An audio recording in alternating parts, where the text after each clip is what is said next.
Hello, good evening, and welcome, ladies and gentlemen, to another week, and with it another intense round of racing in the iRacing official Porsche Cup by CONSPIT.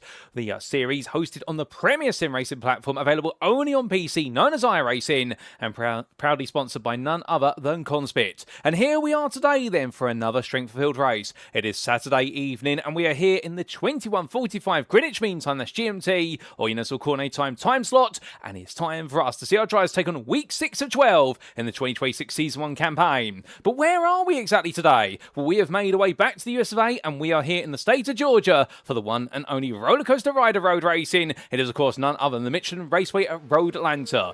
2.54 miles in length and carrying through its course what is 12 quarters. On paper, at least, it sounds to be short, sweet, and simple. But belying all that, as you can see the pictures in the background, we have several major elevation changes, and they run to and fro and all the way through the course. And when you add it all together, it makes it a circuit that is absolutely unrelenting in the test it presents to drivers. For our drivers to do well here, they've got to be absolutely on the limit, but on the limit is where mistakes are made and legends are also made. And who exactly will fall into which category today? Well, that's what we're here to find out. But where are my manners? Allow me to welcome you to this live broadcast from Circuit Side as you tune in on YouTube tonight. If you search for YouTube, none other than what is Porsche Productions, or PWP, you can be tuning in there and catching all the racing action week in and week out as it unfolds in our regular strength-filled race. In the content if you have myself, my name is Paul Walsh, and I'll be bringing you all your racing action as we bring our through week number 6. And in terms of our schedule for tonight, well, we've only got one item on the calendar, and that is going to be a 19-lap race due to get underway in approximately 3.5 minutes' time. So as we make our way into this week, well, let's give you a recap of the story so far and what we've got lying in wait. Because as we can see, we continue our way through the schedule. Last time out, we were in France at the circuit's 24-hour de Bon, and there we saw on the 17th of January absolute cinema, no doubt about it in terms of the battles that played out, but there could only be one winner in the end, and it was none other than Keanu Leotour, who took home win, indeed, in what was a race that was absolutely brilliant from him, and he was kept honest by Edoardo Cavalcanti for the majority of the race before he started to open up a gap. Cavalcanti, meanwhile, took home second place, and, well, he was under gradual pressure from Joel Marquardt in the closing laps. However, he held on for that deserved second, whilst Marquardt had to bring home third place, having worked very well with his fellow German countryman of Jan Still, the two of them trying to make their way onto the steps of the podium. But will we see them here today? Maybe we will, maybe we will not, because, of course, with the fact that it is, of course, the weekend of the real-life Daytona 24-hour race, or the Rolex 24 Hours of Daytona, it does mean that for many of our competitors who may have stayed away to watch that, well, it opens up a door for plenty of fresh faces, and we have got a lot of fresh drivers on the grid today, and we look forward to seeing how they get underway. But in terms of what lies after today, of course, we make our way to Italy for the Autodromo Nacional Monza, and that'll be in week number 7 in a week's time. Now, how do the standings stand there in the Division 1 official championship coming into this week of racing? Well, as we can see, Oscar Bernson is now starting to open up a gap at the very top. But we do have Joel Marquardt in second place behind him, having just leapt ahead of Aaron Jones. And from your top 3, it's then Isaac Phelps in 4th place, but only in 4th there by the best tune of what is 25 points ahead of Hayden Omamasi. And then outside that top 5, it's Igor Koz, Liam McNeely, Lucas DePack, Thomas Ronhart, and Olivia Piatek. But that's how the standings stand there in terms of your top 10. And as we talk about our circuit for today, well, of course, it's the fallout of Road Atlanta, 2.54 miles in length for 4.08 kilometres and 12 turns, but a two-dimensional circuit map, and a big thank you to iRacing.com, not just for their brilliant simulator, but also the fantastic track map that comes with it. The two-dimensional circuit map does not bring to life all the elevation changes that we'll see our drivers have to romp and roll their way through and have to tackle lap after lap. But these 12 corners, meanwhile, they are really enshrined in history, with this circuit having extensive motorsport in history, being a regular host of racing, not just on a domestic or a national level, but on the international stage, and that's why we all love Road Atlanta. And a quick reminder of the rules before we do go racing. This is the open setup version of the iRacing Porsche Cup by CONSPIT series, where our drivers bring a setup of their choosing to each and every session. The grid will be set via a closed qualifying session, which is currently ongoing, but due to come to a close very shortly, and then we'll see the race commence by a standing start as a tradition of Porsche Cup racing. As for instant points, should our drivers get to 17 instant points, they'll pick up a drive-through penalty. Get to 25, they may just be disqualified, but hopefully we don't see that today as we make our way back to circuit side. And well, we're not too far away then from going getting into what will be our gridding procedure. We are only 2 minutes or so away, and well, right now we are waiting for the last couple of drivers to get themselves set in this qualifying session. They have the flying lap, plus also the out lap, I should say, plus 2 flying laps. They get them in the wrong order, but brains in the right place. And as we do see Ben Holiday make his way across the line, well, I do believe everyone has now got their valid laps on the board, minus Aaron Jones, who has yet to take part in this qualifying session, and he's the man we're waiting on, but he may be starting 25th at this rate. But as we look to Daniel Krasowski,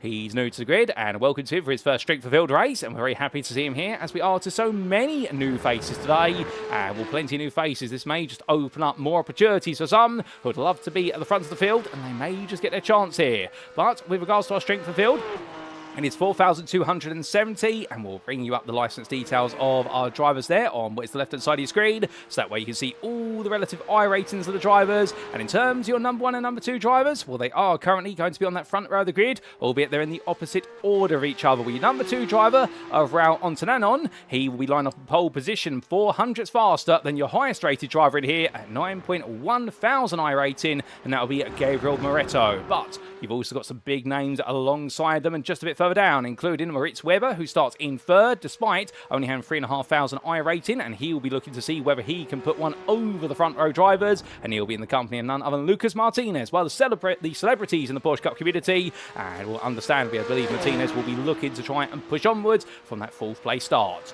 But as we hide the racing license details there, we don't always need them on screen. Well, ladies and gents, we're only 40 seconds away from going green flag racing, and once everybody gets themselves set and ready to go, well, of course, this is going to be an exciting one, no doubt about it. And if you're not feeling too shy, feel free to say hi in the YouTube chat, because it's always great to see so many of you tune in, week out, because we are now almost ready to make our way to the grid. As we continue to look at Daniel Krasowski's car, making its way on around. Understandably here, Krasowski keeping us entertained whilst everyone else is in the pit lane, and we're very appreciative to him. But as we see him now make his way onto another lap, we will not complete this one, because in 10 seconds' time, he will be required to make his way back into the pit lane. And as he does so, well, at that point, we are going to be green flag racing. So without further ado, ladies and gentlemen, we look to the scenic view. It is time to head to the grid for our Week 6 Strength for Field race here in the 2026 Season 1 iRacing Porsche Cup by CONSPIT. And as they make the way onto the grid, this is how they'll line up for what will be our one and only race today. On pole position, it is going to be none other than what will be their Raul Ontananon. And then he'll be joined on the front row of the grid, the Spaniard, by what will be a Gabriel Moretto. The Italian driver will then be followed up on row number 2 by Moritz Weber and also Lucas Martinez.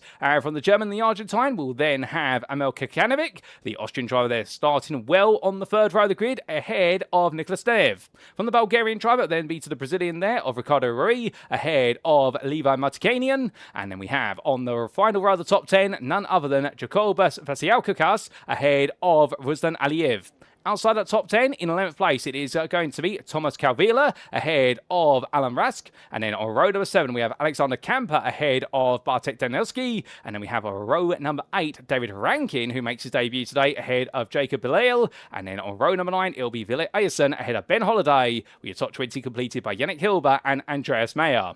Outside the top 20, starting 21st, it is going to be Maximilian Durr, and he will be ahead of what will be there, Daniel Krasowski. And then we have on the final full row of the grid, Pin Van Diemen, ahead of Igor Kukovic. And then last but not least, with no qualifying lap set, it's going to be Aaron Jones, who has it all to do from the back of the field. If he does make his way to the grid, I wonder if there's a technical issue with the car, but if so, we may be down to 24 cars before we have gone green flag racing. And at your grid, as it's all set, ladies and gentlemen, we are just waiting for the last couple of cars to get themselves into position. But once they do, 19 laps of racing await us. Well, I can tell you one thing, this is going to be absolutely relentless. These laps will fly on by as quickly as you can say go, go, go each time. And well, the last couple of cars are getting into their spots at the back of the grid. And we're 15 seconds left. The tension is palpable. You could cut it with a knife, but here we go tonight. So it's 1, it's 2, it's 3, it's 4, it's 5 red lights.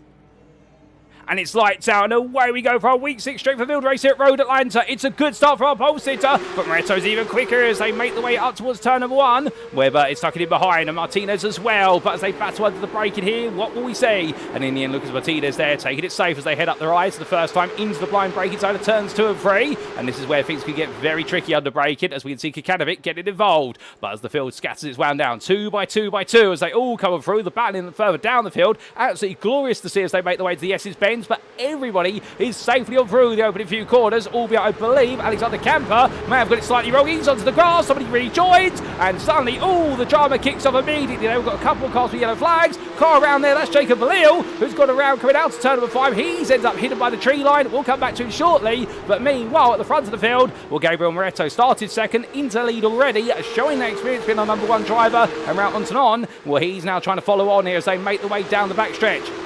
And this is going to be the first of 19 times here, and right now the game is going to be to try and break away from Moreto, but it's going to be much easier said than done here today, as Lucas Martinez right now right behind your third place man on Ritz Weber, and he'll be getting ready to look round the outside, but not to be, as Weber goes defensive there. But further back we do have Calvela versus Martikanian, and well, 2 wide they come through the chicane, and Calvela right now being elbowed slightly down there as Leroy Martikanian makes the move happen, and Alan Ras looks for a move in turn, and Ras is going to find it as Ruslan Aliyev now in 11th place thinks, could I get a bit more involved? There's a bit of grass chomping there from what was the lead car of the group of Martikanian. But in towards lap number 2 they go, and up the rise, and Moritz Weber battling side by side with Martinez, and Weber goes a bit deep there at 1, and Martinez moves on forward, or does he? No, he does not. That was Lucas Martinez actually going wide there. I do apologise. And Weber right now holding on in the white and pink machine as he makes his way in towards the S's, but goodness me, that's a compromise line. He's really struggling here to keep it together and keep Martinez behind, and that pressure is huge as they make the way towards turn 6. And here comes Martinez looking up the inside.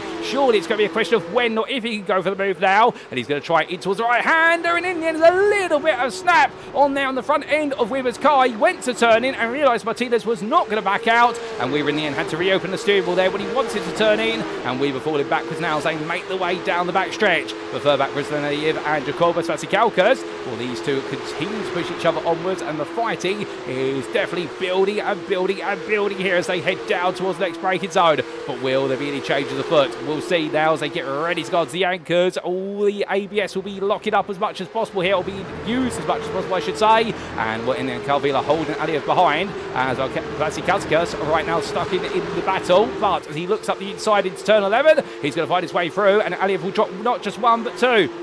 And here comes Holiday on the inside of him, and across that timeline he goes. Now Holiday up into 12th place here, as we can see Bartek Danielski. Well, he falls behind Aliyev, who goes defensive on the run in towards turn number 1. But is it all for naught? And the answer may just be yes here as they look to swap. Oh! There's contact there, and Bartek Danielski's into the barrier as the car rolls its way along the grass. But then he gets it under control and stays off the racing line as he makes his way back into the racing in towards the S's here. But that's going to be a car that's heavily wounded, and there goes the bonnet. It comes flying off, and suddenly for Danielski, this is going to be a trip to the pits coming in this lap as he comes out ahead of Igor Kukovic as he rejoins the racing. But Kukovic here will surely make his way past the wounded car. And well, meanwhile, we look all the way back towards the very front of the field, and Gabriel Moreto right now trying to run away. Gap is now 7/10 as they make the way down the stretch, and well, as he does so, on there staying with him. But look at Lucas Martinez, a second behind. He is closing little by little. He is pushing to try and catch up to this group. Now that he's past Moritz Weber, I think at this point, well, it's now about whether Martinez can catch up and how soon he can.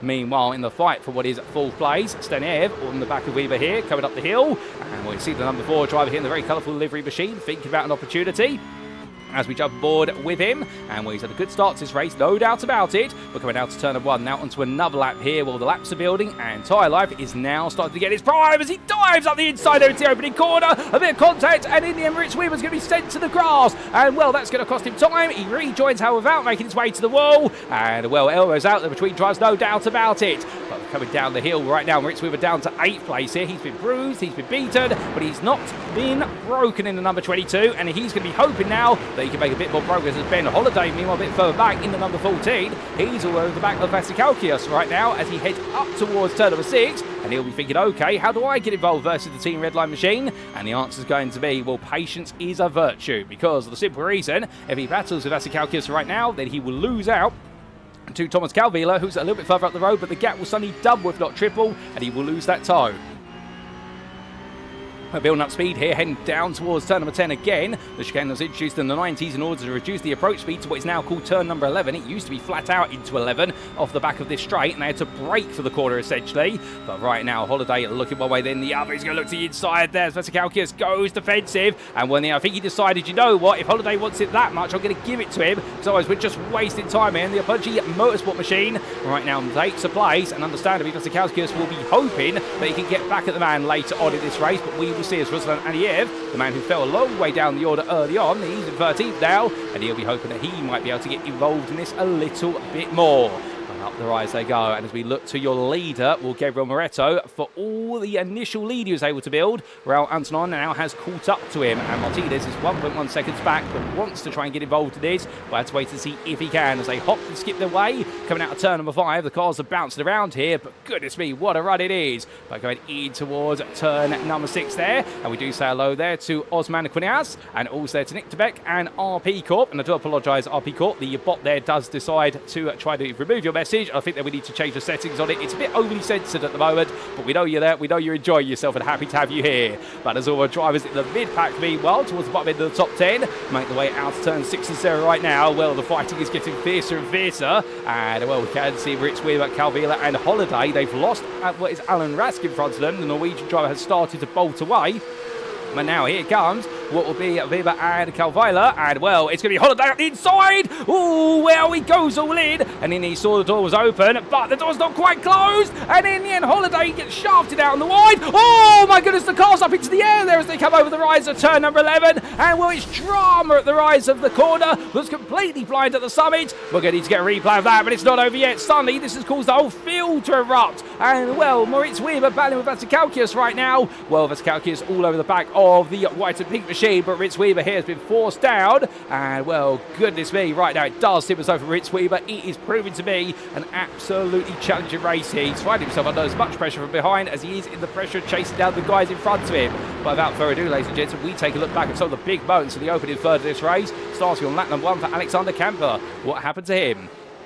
Now, this was Camper battling side by side in towards the SS sequence. We looked to other more distant cameras, and as he made his way on down here, well, a small tap to the side of the car sent him to the grass, and in the end he came back across the road, and unfortunately one driver took a bit of evasive action. That was the number 10 there of David Rankin. Unfortunately had to hit the wall, and that explains what happens then. Bartek Danetsky was also involved in that one. Meanwhile, we had this of Pim van Diemen. I think he was also involved in this. This was the on board with your number 25 driver. He came down the hill. He's going to see it all go wrong in front of him. He's got to pick a place to go, and he decides, actually, you know what, it's probably better just to take a rallycross approach here. But that was not slow. In fourth gear at about 100 miles an hour, car went spinning across the road in front of him as well, and well, that was a near miss. That was Jacob Belil who went loose. This was the on board with Jacob Belil. He just avoided the first instant into turn 5, compromise line and cold tyres, took a plenty of apex curb, and in the end the rear right tyre never settled down. The weight of the car was swinging around like a pendulum at the rear, and that sent him to spin into the tyre barrier.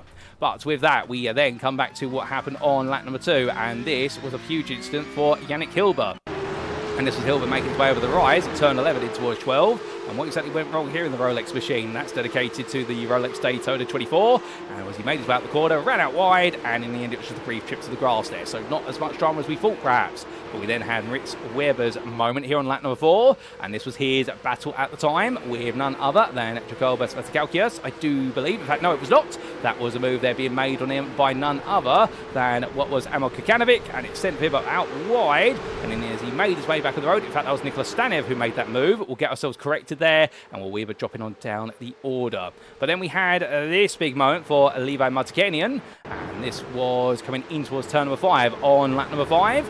Made his way through the left-hander at the number 24, took a lot of exit curb, bounced the car once, bounced it twice, it pogoed around on the suspension as they're nicknaming it, and as he rolled into the barrier, the car stuck in the middle of the road and immediately towed to the pits when he could. Well, that happened to him, and this happened to Ville Eriksen, and indeed several drivers here coming through turn number 5. It was a dramatic moment, and well, the cameras will tell you half the story.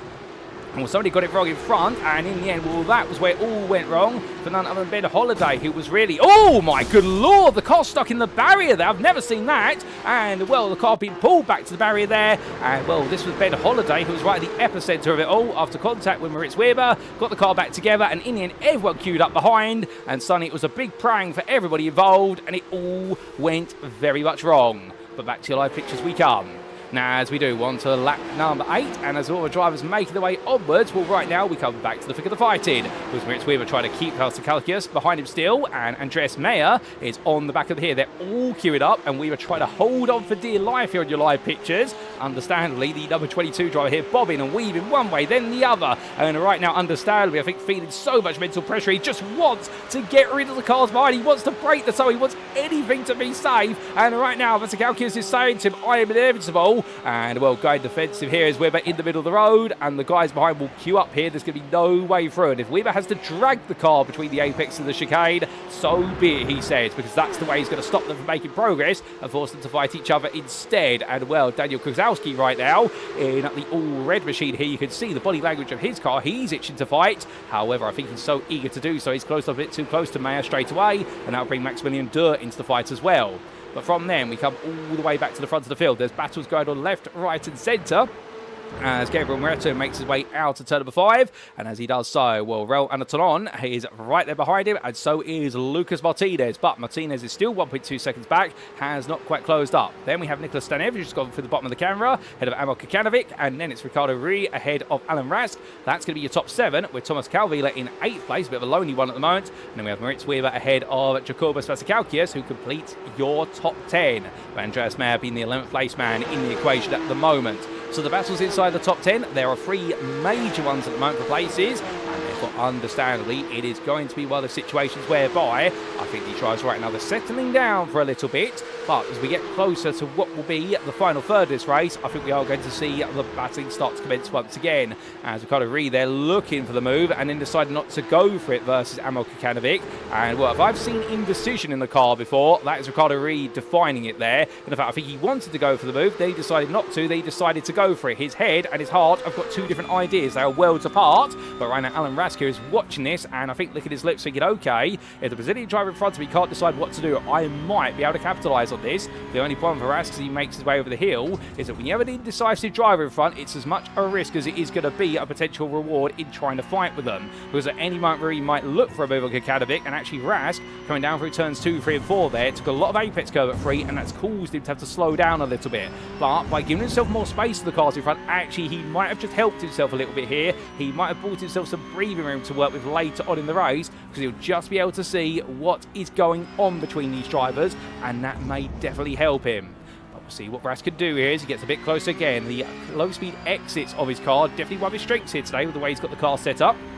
We're in an open setup series. We can expect a lot of our drivers to run very similar setups to each other, but understandably there will be minute differences between them, particularly with the amount of rear wing they run, and also things such as the electronics package they're running, the settings, and also things such as what will be the roll bars and also the ride heights. They will slightly tweak them just to suit driver preference. Of course, the fact the Road Atlanta circuit is a circuit where you do want a lot of downforce on the car. These Porsche Cup cars have a massive rear wing, but otherwise they have very little in the form of what is racing aero such, but that wing is worth a lot in racing time, and they will have those rear wings cranked up as much as possible as Rask cranks out the inside there of what really looks like a potential move, but it's not going to quite come together right now. But you can definitely tell he's now starting to think, right, you know what, I might just be able to beat the man in front of me, I've just got to put some pressure on him, but you have to do so soon because the Belgian driver here of Calvila is getting closer, and well, as he roars his way down the hill, 1.3 seconds back, I think he sees it's his time to potentially strike.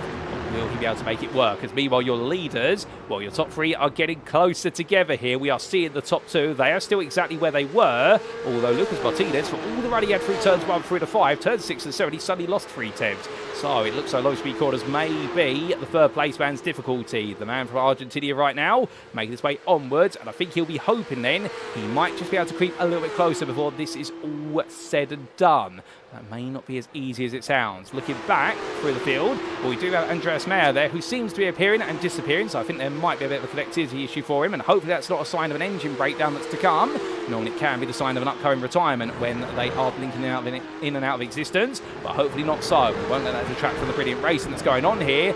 All these drivers right now definitely staying right at the thick of the fighting, no doubt about it, and at any moment this could build up even more.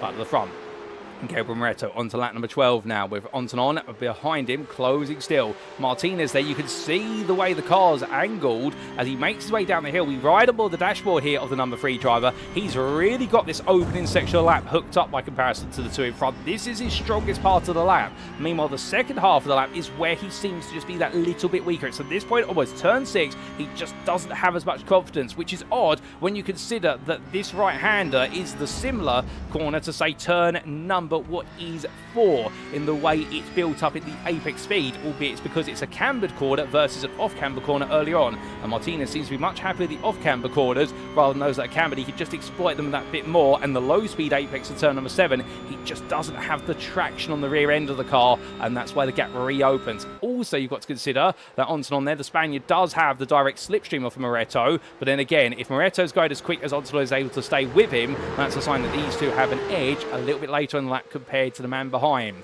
But they now head into the final third of the race, and from them, we look back to the fight for what is 5th, and here it is, a 3-way battle with a 4th driver trying to get involved in the mix, but we've got to leave them for a brief moment, so we just had a change of position for the 16th. That's Alexander Kamper ahead of Igor Kukovic.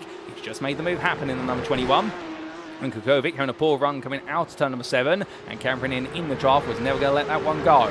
So they change places. Ooh, hold up a second. Somebody's into the grass here at turn number 1, and that's Ricardo Ruiz going out wide there. Now, was he aided on his adventure, or was that a mistake there? An instant one of that. Well, the car's all over the place right now. He's trying to get it settled back down, but suddenly he will fall back into the fight for what is 8th now through to 13th. And indeed, it's Moritz Weber who's closing up to him very rapidly. And remember, these two exchanged some battle scars earlier on. But we've got a replay as to what happened to the Brazilian driver, and here it is. So coming out to turn number 1, this was a building move from none other than Moritz Weber, and well, into the braking zone he went. We're not Moritz Weber, my apologies, that was Alan Rask, and Rask getting in, looked to the move, tapped what was really on the rear by looks fixed, and Rask found his way on through. Can we get the on board for that move? I think we might be able to. So this was Rask coming on close, let's listen in. And switched the inside. He tried to go for the send switchback, but unfortunately, Raskin then tapping the rear of Ree, and that's going to be the story there. I think that's pretty much slam and dunk with regards to what's happened between the two of them. Although I don't think Alan Rask meant to do it, to be fair. I think it's one of those unfortunate things that happens. We are racing that close to each other, and when you are converging to a braking zone at speeds in excess of 145 miles an hour, it will happen every so often. I'm sure they'll talk about it after the race. But still more to come as we're back to your live pictures. And right now, well, Ree can't think about what's happened. All he's got to think about is what he can do at this point onwards. And now he needs to try and hold on to 8th. But Weber and Mayer are right there, with Krasowski a little bit further back. He's fallen away from Andreas Mayer. His best of rest right now is your number 5 driver, the one who kept us entertaining qualifying when the circuit could have gone silent. As he makes way down, well, right now his race has fallen a little bit silent. He rips and tears his way through those apexes in the S's. You can see there behind Durr and Vatikalkius right now. They're also looking quite close together, as Maximilian Durr does have a knight on the side of the car here. And well, I don't know if he is a Serb, but I can tell you one thing. Right now, he's definitely trying to prance his way forward there on horseback, albeit with the best part of the tune of a 515 brake horsepower in the rear of that car. And with Porsche 992.2 is no different from any of the others, but that livery definitely stands out there and makes a story out of it. Meanwhile, we look from him back to Kekanovic as he fights with Rask. Rask now has been unleashed onto the world after finding his way past Ricardo Ruiz. He's going to try and go around the outside here for what will be 5th place. And Kekanovic defends the inside. Now it's the outside here as the corners switching direction. And Rask will take the place here. Classic move there. But a switchback from Kekanovic over the rise of 11 in towards 12. They're going to be too wide for the apex here. Oh, the final corner on to now lap number 15. 5 more to go between these two. And Calvila is being brought right back into this fight as a result. They go too wide up the hill now. Small bit of contact there. But Kekanovic, to be fair, small rub. Not much of a difference between them as Calvila now gets involved as well. Over the rise they come and down. And well, at the end, they're going to have to go line astern for a moment. But goodness me, that goes to show you can go too wide through most of the corners here. And when you do, it leads to absolute brilliant battling. Meanwhile, too wide into the S's they go. Surely someone's got back out here. And that's going to be Andreas Mayer gets to the head of Ricardo Ruiz. Finds his way through in the end. Exiting turn number 4 into the S's. And Ruiz in the end decides to back out, realising that 2 does not go into 1 there. And well, they survived that. My good lord, my heart was almost coming out of my mouth there for the simple reason they were going to go too wide through there. It would block everybody up, and that would require the patience of a saint from everyone to get through through it safe. Back to the front of the field, meanwhile, and well, now we've only 5 laps to go. Here comes a move for the lead. This is going to be on the inside of Barretto. Barretto now to the inside of into 10B, and the cars bounce their way over the apexes. Well, here we can now see Lucas Martinez closed up. Martinez has waited. He's on the inside for second place here. Martinez picks up another one, or does he now as they get ready for turn of 1? I think he does, as Onson there has to back off. So suddenly Martinez sees the door is open and says, right, now is the time to go full attack here. 4 laps to go at Road Atlanta. Further back, Rask is still fighting with none other than Kikanovic,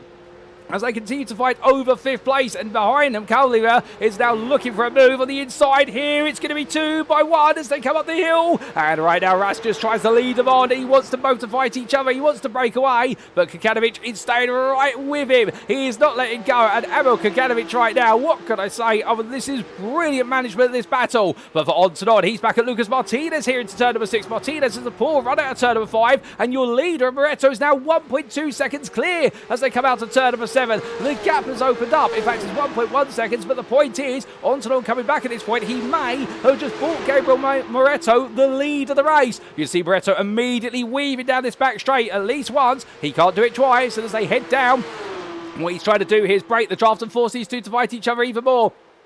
And Route Onton right now is going to oblige. He tries to stick his foot in it here to make sure second place is his.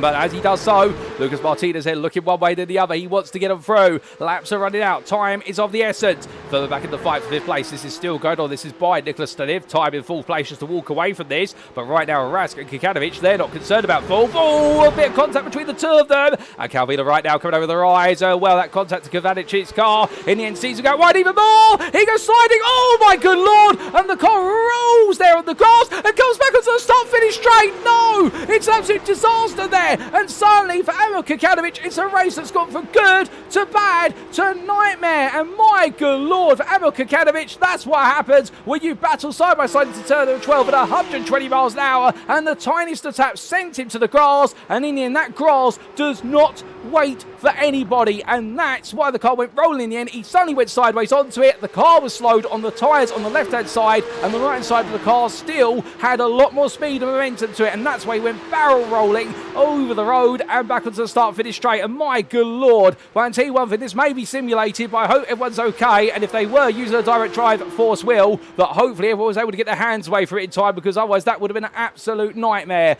But as we do say hello there to the real bottle job and also to Captain One, and we'll both of you there absolutely join at that moment there in absolute shock of what's happened. Well, I'll tell you one thing, ladies and gentlemen, this race isn't over yet. We may have had that. That may be our big event here today, but we still got 2 more laps to go here. At our top 3, they are separated by 1.5 seconds in total. They've all spaced out a little bit, but there might just be more in this one before it's said and done. As we look back to Ruslan Aliyev right now, and as he heads down, chasing after Igor Kukovic, well, he's going to look up the inside and try and make one move happen. He's going to get it nice. He stops on time, and Alexander Camper is right in front.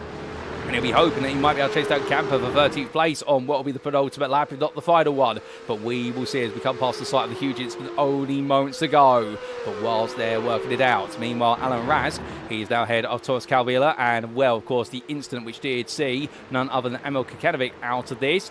These two drivers right now just carrying on as Moritz Weber unfortunately got collected with the carnage of Emil Kikanovic's car. It was the one driver who got caught out there compared to nobody else, but we will see what is to come next. I don't think it's quite over yet in terms of the drama. I think we've got a little bit more to come as Andreas Mayer tries to hold him to 7th place, and now suddenly up into 8th place is Daniel Kozlowski, who at one moment we're talking about the fact he was enjoying quite a silent race, and now he finds himself in 8th, having dodged what happened onto the start-finish straight, and he's moved all the way out from 22nd to 8th place. Well, sometimes all you've got to do is just simply avoid the chaos around you, and you might be able to just make it happen. But one more lap to go, ladies and gentlemen. Here is Moretto leading ahead of Antonon and Lucas Martinez. They make the way up the hill. The gap between each car is 6 tenths from car to car. Nicholas Staniv, meanwhile, in 4th place, a lonely 4th place at that. Then we have Alan Rask in 5th at the moment, still being chased by Thomas Cavalier. And, well, the Belgian driver here staying with him and keeping him honest. It's 5 seconds back to Andreas Mayer, who right now has a long pack of cars behind him. The 7th place number 9 car, ahead of Kozlowski. Well, is none other than Vasikalkias and also Maximilian Durr. And, well, you can understand if all these drivers right now, they may be just exhausted running this pack. They've all had to be absolutely pinpoint precise lap after lap. As then we look back to none other than Alexander Kamper trying to keep Ruslan Aliyev behind him, and Kukovic just a little bit further back. But back to the front. That's a quick recap of the field. And right now for Gabriel Moretto, well, he is 7 tenths clear here and onto the back straight. I don't think Onslaugh's going to have an answer for him right now, other than just to try and stay honest and race it home for second place here as Lucas Martinez. We enjoyed a brilliant battle with the Spaniard, but in the end, well, the Argentine driver had to find a way through. He did, only to have Onslaught come immediately back at him. But through the chicane they come, ladies and gentlemen, and there's only 2 more corners as Moretto slides out to 10B, and over the crest he comes. He knows that it's 1 corner to victory, and just like that, Gabriel Moretto takes the win here in week number 6 of the 2026 Season 1 Straight for Field Race Series ahead of Raul Onslaught and Lucas Martinez. It will then be Nicholas Stanev who comes home in a lonely but a happy 4th place ahead of Alan Rask, who is going to round off the top 5 there ahead of Thomas Calvier, and that will be a run to 6th there for the Belgian driver behind him, and Andreas Meyer leads the pack on through for 7th ahead of Daniel Kozlowski, Ricardo Rie and Jacobus Vasikaukas, who completes your top 10. Maximilian Durr will be the best of the rest on length ahead of Yannick Hilber, who comes home in 12th place, not able to get involved, and then it will be Alexander Kamper in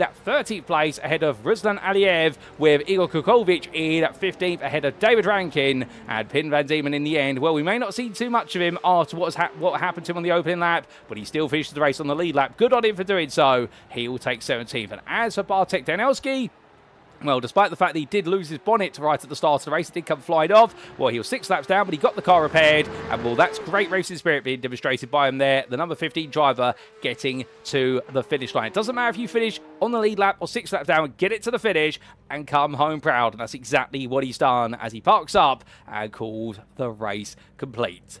But my goodness, ladies and gentlemen, what a race, no doubt about it. And, well, there was drama, there was excitement, there was a little bit of everything here today. Road Atlanta always delivers, as RP Corp says there, and I'm inclined to agree. And indeed, you couldn't coin it any better, good sir. And, well, here are your race results, subject to any stewards' inquiries. And as we can see, after 19 laps of racing, it was none other than Gabriel Moretto who took the win from Italy, ahead of the Spaniard of Raul Onslaught, who kept him honest every step of the way. But as they got closer, so did your 3rd place finisher of Lucas Martinez, who in another world may have been able to hold on to that 2nd place, but here today in this reality, he was not able to do so because Onslaught immediately came back at him and asserted his authority. That was your top 3. Nicholas Stanev, meanwhile, 4th place in the end in the number 4. Quite poetic if you ask me, having started 6th. And in the end, the Bulgarian driver doing a brilliant job there to finish in a lonely 4th place, first off the podium, ahead of Alan Rask, who completed the top 5 there. The Norwegian driver in the end, in the number 8, not quite able to get onto the podium, but it'll definitely feel as though it was a win today with the fact he managed to hold off Thomas Cavalier,